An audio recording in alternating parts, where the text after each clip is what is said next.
chăm ya kada bên ban a chinh hít lệ hàng sim nang krao na ban bu kun ba i changa sha yin yang in le no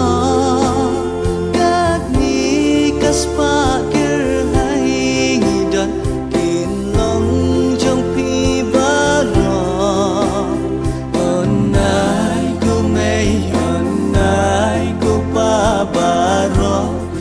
long thala ngala shamya utrai jisu ulong ublei shisha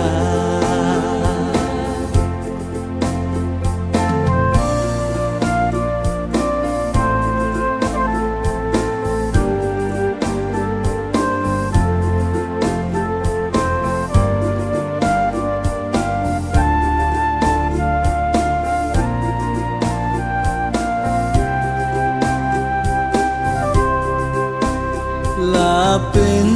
đạp đã chinh bitar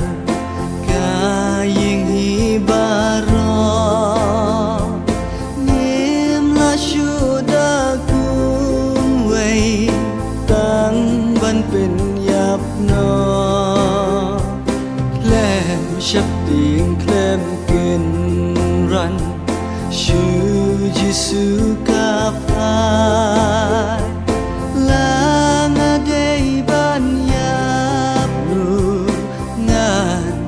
no utra na ban bukun ba i changa sha yin yang in le nyo kat ni kaspa kir hai dan kin long trong pi ba ro